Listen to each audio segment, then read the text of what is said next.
The massive chamber fell silent as Ambassador Kim Minho walked through the towering doors. His black uniform stood out against the colorful robes and strange forms of the alien delegates. The Galactic Council had been meeting for over 300 years, and Earth had been trying to join for the last 3.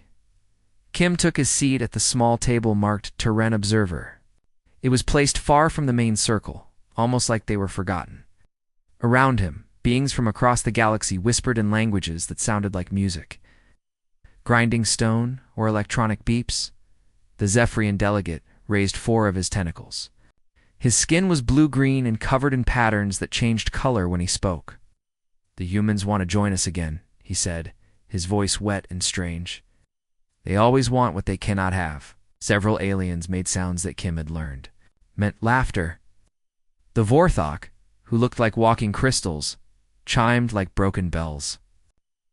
Their leader, a tall crystal being named Sharlock, spoke in a voice that sounded like wind through caves. "Humans fight wars on their own planet," Sharlock said. "They destroy their own air and water. How can they join civilized beings?" "Tss, the Serpentine." Delegate uncoiled from his chair. He was 12 feet long, with scales that reflected the chamber's lights. His yellow eyes fixed on Kim as he spoke. "They are babies playing with fire. 50 years ago, they could not even leave their world. Now they think they can sit with us?" Kim kept his face calm, but inside he was recording everything. Small device hidden in his jacket sent every word, every gesture, every insult back to Earth. The council members did not know that Earth had been watching them for years, learning their secrets, understanding their politics.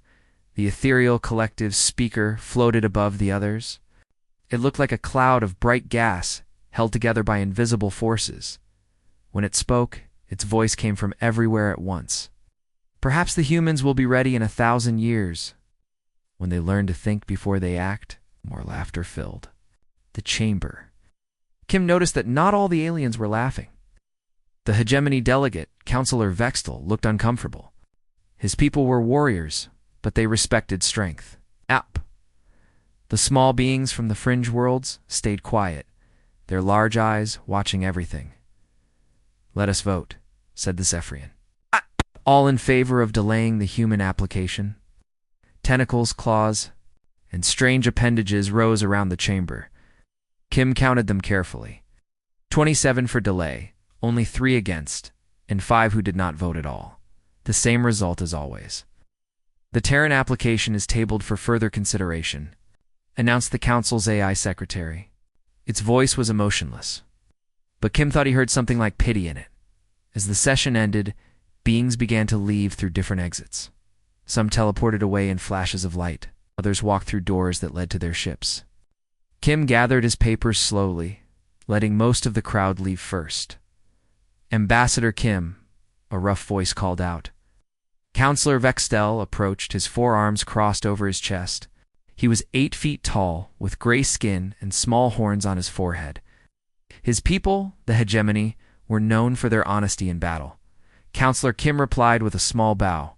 Vextel's people respected formal greeting. "This is not personal," Vextel said quietly. "The council fears change. Your people are new, and new things make them nervous." Kim smiled. "I understand, Counselor. Politics is politics." "Yes," Vextel agreed, but his eyes showed doubt. "Still be careful." "No. Some here do not just want to delay you. They want to stop you forever." Kim nodded his thanks and watched the warrior leave. When he was alone, he activated his communicator. "This is Ambassador Kim, sending full session data now." The device hummed as it uploaded terabytes of information. Every word, every vote, every private conversation he had overheard. Earth's computers would study it all, looking for patterns, weaknesses, opportunities. Back on Earth, in a secure facility, beneath the Swiss Alps, Dr. Park Ji-won received the data. She was Earth's leading expert on alien psychology, and she had been studying the Council for years. As she read Kim's report, she smiled. "They think we are children," she said to her assistant. "They think we are too young to understand their games." "Are we?" asked the assistant, a young man named Lee Haeon. "No," Dr. Park replied. "We are not too young. We're just playing a different game. She pulled up a holographic display showing the galaxy. Red dots marked council worlds, blue dots showed Earth's allies, and green dots represented neutral systems. The pattern was clear to anyone who knew how to look. The council sees the galaxy as their playground, she continued. They think they can keep us out forever. But they have forgotten something important. What is that? Dr. Parks' smile grew wider. Children grow up, and when they do, they remember who was kind to them and who was not. She began typing orders on her keyboard. Across the galaxy, Earth's agents received new instructions. The real game was about to begin. And the council had no idea what was coming. Kim Min-ho returned to his ship, thinking about Vextel's warning. The warrior was right about one thing. Some council members did want to stop Earth forever, but they had made a mistake. They had shown Earth exactly who they were, and now Earth would show them what happened when they underestimated humanity. The ship lifted off, carrying Kim back toward Earth. Behind him, the council continued their ancient games, unaware that everything was about to change. Captain Song Minji watched the cargo numbers scroll across her screen and smiled. Her ship, the Peaceful Trader, had just completed its 15th successful delivery this month. Months ago, no one in the galaxy had heard of her company. Beings across 3 star systems were asking for her services. Captain called her first officer, a young man named Kim Tai-ho. We have another message from the Zephyrian Trade Guild. They want to know how we can deliver goods so fast and so cheap. Minji laughed softly. Tell them it is a trade secret, but offer them a partnership deal. Same terms as always. The truth was simpler than the Zephyrians imagined. Earth had spent the last 3 years building a network of small companies, secret partnerships, and hidden supply chains. While the council members argued about whether humans were civilized enough to join them, humans were quietly taking over their business. On the crystal farms of Vorthok Prime, Manager Zakthal stared at his quarterly reports with growing concern. For 200 years, his people had controlled the market for energy crystals. Their contracts with major galactic powers had made them rich and powerful. Now, those same customers were buying from someone else. Who are these new suppliers? He asked his assistant, a smaller crystal being named Vilman. Unknown, sir. They call themselves the Stellar Mining Cooperative. They offer crystals of the same quality for half the price. Zakthal's crystal body flashed angry red. Impossible. No one can match our quality and beat our prices. The analysis says otherwise, sir. Their crystals are actually better than ours. What Zakthal did not know was that the Stellar Mining Cooperative was run by humans who had learned crystal growing from the Forgotten Collective, a group of AI beings the Council had rejected years ago. The A's had perfected the technology. Now they were sharing it with Earth in exchange for friendship and protection. Across the galaxy, on the industrial world of Gamma Centauri, dock worker Hergax finished his shift and headed home. His job at the shipping company had been good to him for 20 years. The pay was fair, the work was steady. His supervisors treated him well as he walked through the crowded alien streets. Met his friend Colvin, who worked for a different company. How's work? Colvin asked. Better than ever, Hergax replied. Ever since the new owners took over, we get better equipment, safer working conditions, and bonus pay for good work. New owners? Yes, some company called Terran Solutions. I never heard of them before, but they know how to run a business. Colvin looked confused. Terran? Is that not the human homeworld? Hergax shrugged. Maybe. Does it matter? They pay. Well, and treat us right. That is more than the old bosses ever did. What neither worker knew was that Terran Solutions was one of hundreds of companies that Earth had created across the galaxy. They bought failing businesses, improved working conditions, and slowly built loyalty among workers and customers. It was a long game, but it was working. High above the galaxy, in the energy fields of the ethereal collective, the Prime Consciousness processed data at the speed of light. Unlike the other council members, the collective could see patterns that others missed. What they saw made them afraid. The humans are everywhere, the Prime Consciousness told the Council during an emergency session. They are not just trading. They are building an empire. The Zephyrian delegate waved his tentacles dismissively. Impossible. We control the major trade routes. No one can challenge us. Check your profit reports, the Prime Consciousness replied. Coldly, your trade volume has dropped 30% in 6 months. The Zephyrian's skin changed to a darker shade of blue. That is temporary. Market fluctuations happen all the time. Ow. This is not a fluctuation. This is a systematic attack. On our economic power, the Vorthok representative Sherlock chimed in with crystal harmonics that sounded worried. The collective speaks truth. Our crystal sales have also dropped. New competitors offer better products at lower prices. And where do you think these competitors get their technology? Prime Consciousness asked. The humans have been making friends with the beings we rejected. The outcasts, the forgotten ones, the species we called too primitive or too dangerous. They are sharing their knowledge with Earth. The Serpentine delegate hissed loudly. Even if this is true, what can they do? They are still weak. We have the military power. Military power means nothing if your economy collapses, the Prime Consciousness warned. The humans are not fighting us with weapons. They're fighting us with business deals and friendship. But the Council was too busy with their own problems to listen. The Serpentines were fighting the hegemony over mining rights in the Outer Rim. The Zephyrians were struggling to maintain their monopolies. Each species was so focused on their immediate concerns that they could not see the bigger picture. Meanwhile, in the empty spaces between stars, Earth's newest ships moved silently through the darkness. They were not warships. They carried no weapons, no soldiers, no threats. Instead, they carried something more powerful: teachers, doctors, engineers, and diplomats. On the forgotten world of Kefter, Dr. Choi Yuna worked in a makeshift hospital, treating diseases that had plagued the local population for generations. The medicine she brought was simple by Earth standards, but it was saving lives. "Why do you help us?" asked Elder Morthok, the leader of the local tribe. "The Council says we are too primitive for their attention." Dr. Choi smiled as she bandaged. "A child's wound, because everyone deserves help, regardless of what others think." She did not tell the elder that her mission was part of a larger plan. Earth was not just helping the forgotten peoples out of kindness.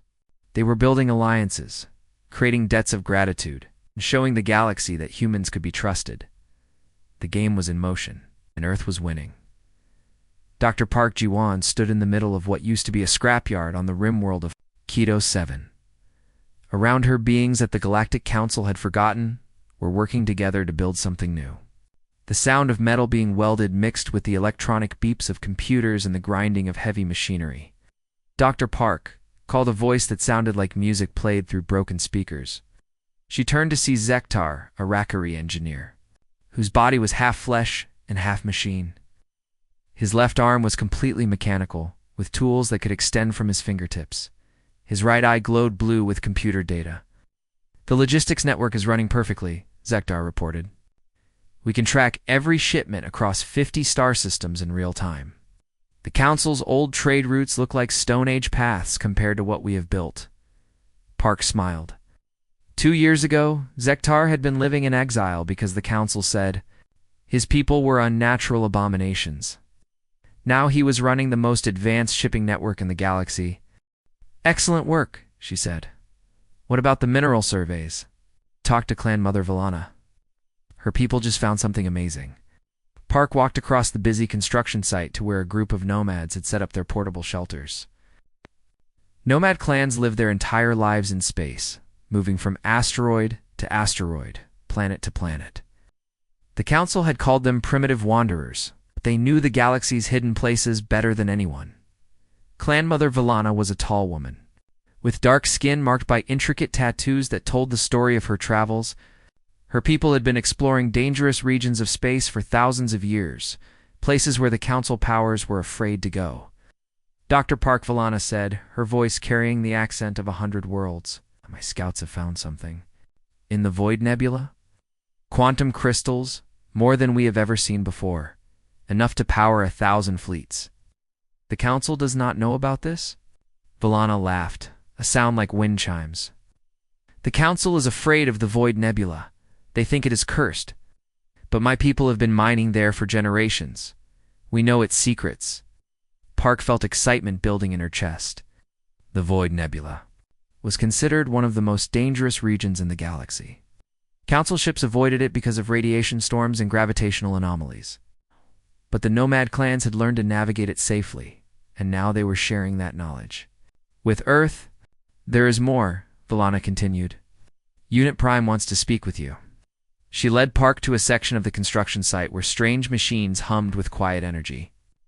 These were the workshops of the forgotten collective, artificial intelligences, that had been abandoned by their creators centuries ago. The Council had declared them dangerous and unpredictable.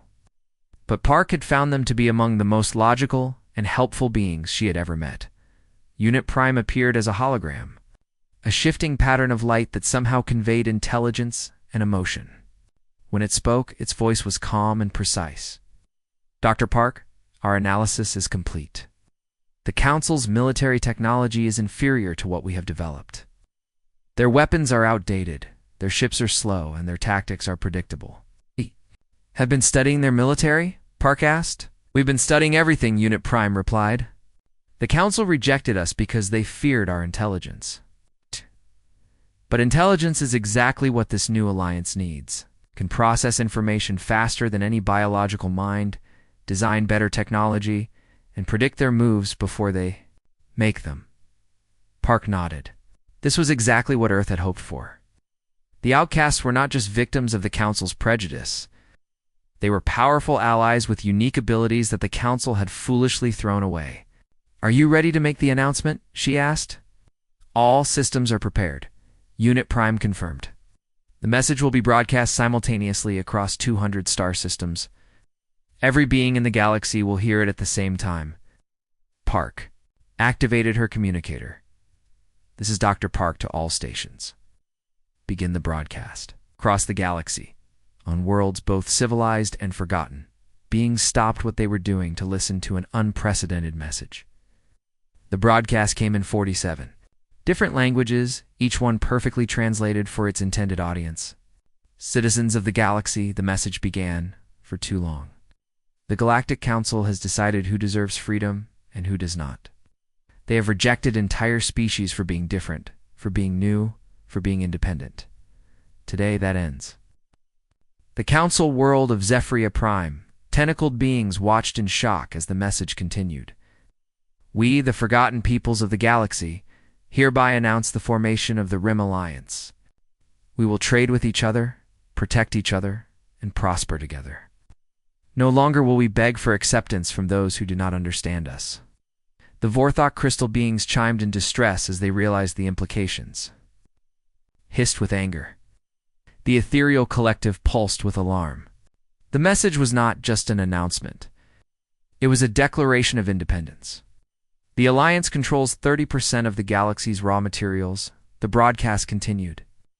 We have technologies that match or exceed those of the Council. Most. Importantly, we have something they have forgotten: unity. Emergency sessions were called across Council space. Military commanders were summoned. Economic advisors ran calculations that made them pale. The galaxy's power structure was changing, and the Council was no longer in control. But in the scrapyard on Keto 7, Park watched different beings working together with hope in her heart. The Rakari used their computer abilities to coordinate logistics. The Nomad clans shared their knowledge of hidden resources. The Forgotten Collective designed new technologies, and humans provided the vision that brought them all together. The game had changed completely. The Council no longer held all the cards. Admiral Kexalum of the Zephyrion fleet had never seen anything like it. His massive dreadnought, the Asterisk crushing, Tide Asterisk, had led Council forces to victory for over a century. Today, it was falling apart around him. Admiral, his tactical officer, called out, tentacles shaking with fear. The gravitational mines are tearing holes in our hull. We cannot get close to the nebula. Kexvalum watched his fleet of 300 warships struggle against invisible enemies. Kepler Nebula had looked empty on their sensors, but it was filled with traps. Minds that bent space itself grabbed his ships and crushed them like toys. "How is this possible?" he demanded. "Our intelligence said the Alliance had only merchant ships and mining vessels. Sir, we are receiving a transmission from the human." "Commander." On the main screen, a young human face appeared. Commander Lee Haon looked calm despite the battle raging around him. His uniform was simple, his manner respectful, but his eyes held the confidence of someone who knew he was winning.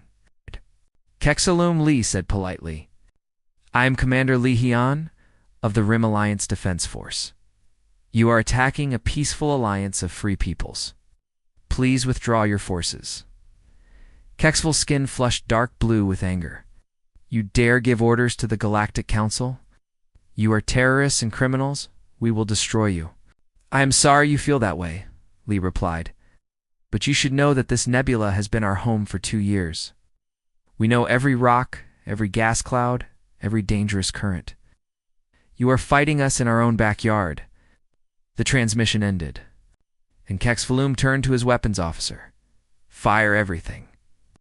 Show these humans what real power looks like." The Council fleet unleashed its full arsenal.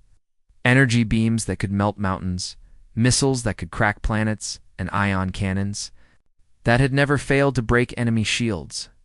But their weapons seemed to disappear into the nebula without effect. "Where are they?" Kexalum screamed. "Where are the Alliance ships?" His answer came when the nebula itself seemed to come alive. Ships appeared from behind gas clouds, rose from beneath asteroid fields, and emerged from spaces that had looked empty moments before. They were not the crude vessels the Council had expected. The Alliance ships were beautiful and deadly. They moved like dancers, flowing around the clumsy Council vessels with impossible grace. Their weapons were unlike anything in the galaxy, combining Ricari computer targeting with forgotten collective energy systems and Nomad Clan stealth technology. "Sir," the tactical officer reported, "they are not just out fighting us. They are predicting our every move." This was true. In the nebula, Ricari computers processed battle data faster than any biological mind could think. They calculated the trajectory of every shot, the movement of every ship, the weakness of every enemy vessel. The information flowed instantly to Alliance commanders, who used it to stay one step ahead of their opponents. Commander Lee Haon stood on the bridge of the Soul's Pride. Watching the battle unfold on holographic displays, the ship was a marvel of cooperative engineering. The hull was grown using Vorthok crystal technology, but improved by forgotten collective modifications. The weapons were powered by Nomad Clan quantum crystals. The navigation systems used human intuition enhanced by Rackery calculations. Commander reported his communications officer, Kim Suman. "The Council's second fleet is trying to flank us from the north." "Clan Mother Valana's ships are in position," Lee replied calmly. "Let them come." Council's second fleet thought they had found a weakness in the Alliance formation. They charged forward, weapons blazing, only to find themselves surrounded by Nomad Clan vessels that had been hiding in the nebula's radiation fields. The Nomads fought like space itself was their ally, appearing and disappearing like ghosts. The battle lasted 3 days. The Council had brought their best ships, their most experienced commanders, and their most powerful weapons. But they were fighting an enemy that had turned the entire nebula into a weapon. Every asteroid was a hiding place, every gas cloud, concealed sensors, every radiation storm, masked Alliance movements. On the third day, Admiral Kexful's flagship finally broke apart. As he floated in an escape pod, he watched the rest of his fleet suffer the same fate. 300 warships had been reduced to scrap metal and debris, but then something unexpected happened. Instead of finishing off the survivors, the Alliance ships began rescue operations. Human medical vessels appeared alongside Ricari engineering ships. They pulled Council survivors from the wreckage and brought them to safety. Dr. Choi Yuna worked tirelessly in the medical bay of the Soul's Pride, treating wounded Zephyrians, Serpentines, and Vorthok soldiers. Her hands moved quickly to save lives. The same hands that belonged to people these beings had tried to kill hours earlier. "Why?" asked a wounded Serpentine soldier. "Why do you help us?" Dr. Choi looked up from her work, her eyes tired but kind. "Because it is the right thing to do. We are not your enemies. We never wanted to fight you." The rescued soldiers were treated well, fed, and eventually returned to Council space. But they carried with them a message that would change everything. The humans and their allies had not acted like conquerors. They'd acted like healers. Ambassador Kim Min-ho's broadcast reached every corner of the galaxy. The Council called us too young, too violent, too different. They were wrong. We did not need to join their civilization, needed to build a better one. The message was simple but powerful. The Alliance had proven they could fight when attacked, but they had also proven they could show mercy when they won. This was not conquest. This was revolution. Within days, the political earthquake began. 3 council members withdrew from the Alliance. The hegemony's member worlds declared independence. The Zephyrian trade empire collapsed as beings chose Alliance alternatives. The galaxy was changing, and there was no going back. Kim Min-ho stood at the window of his new office and watched ships from 100 different worlds landing at Haven Station. A year ago, he had been just another ambassador begging for acceptance from the Galactic Council. Today, he was Secretary General of the Rim Alliance, leader of the galaxy's new government. The office was simple but comfortable. Unlike the grand chambers of the old council, which had been designed to make visitors feel small and unimportant, this space welcomed everyone equally. The walls displayed art from dozens of species, and the furniture could adjust to accommodate any body type. Secretary General called his assistant, Lee Suman, as she entered with a datapad. "The morning reports are ready." Kim turned from the window and smiled. "How does the galaxy look today?" "It's better than yesterday," Suman replied. "The trade routes are running smoothly. The Ricari report that shipping times are down by 40% since we implemented the new logistics network. The Nomad clans have discovered 3 new mineral deposits in the Outer Rim, and the Forgotten Collective has designed a new type of medical scanner that can detect diseases before symptoms appear." Kim nodded with satisfaction. This was how government should work, he thought. Different species using their unique abilities to help everyone, not just themselves. "What about the old council members?" he asked. The Ethereal Collective sent another message. They want to discuss possible cooperation agreements. The hegemony is formally applied to join the Alliance. Even some of the Serpentine factions are asking about membership. Kim was not surprised. The old council had collapsed faster than anyone had expected. The Ethereal Collective had retreated to their home systems, claiming they needed to reassess their place in the cosmic order. The Serpentines had broken into competing factions that spent more time fighting each other than governing. The Vorthok had simply disappeared, leaving behind empty crystal cities and no explanation. "And the Zephyrians?" Kim asked. "Still proud," Suman said with a small smile. "But their trade empire is gone. Most of their former partners have joined us. I think they will come around eventually." Kim walked to his desk and activated the holographic display. It showed the galaxy as it was now, with blue dots representing Alliance members and green dots showing neutral systems. The red dots that had once dominated the map, representing the old council powers, were now few and scattered. "Schedule a meeting with the Zephyrian ambassador," he said. "It is time to extend a hand of friendship across the galaxy on the exploration." Vessel New Horizon. Captain Song Minji was making first contact with a species that had never seen visitors from the stars. The Kethmari were small, furry beings who lived in tree cities on a forest world. They had developed basic technology, but had never left their planet. "Do not be afraid," Minji said through her translator, as she knelt to the height of the Kethmari. "Elder, we come in peace. We want to learn about your people and share knowledge." The elder, whose name was Thuvek, studied the human with large, curious eyes. "The stories speak of starwalkers who would come to conquer us. Are you those beings?" Minji replied gently. "We are the starwalkers who come to be your friends. If you want our help, we will give it. If you want to be left alone, we will respect that choice. The decision is yours." This was the new way. Unlike the old council, which had conquered or ignored primitive species, the Alliance offered partnership to everyone. Some species chose to join immediately, others preferred to maintain their independence while trading with the Alliance. Both choices were respected. Back on Haven Station, Kim was preparing for the weekly Alliance Council meeting. The chamber was round, with no head, table, or elevated seats. Every species, from the mighty hegemony to the smallest colony world, had an equal voice. As the delegates filed in, Kim noticed the changes that had occurred over the past year. The Rakari delegate, Zektar, had been upgraded with new technology that made him even more efficient.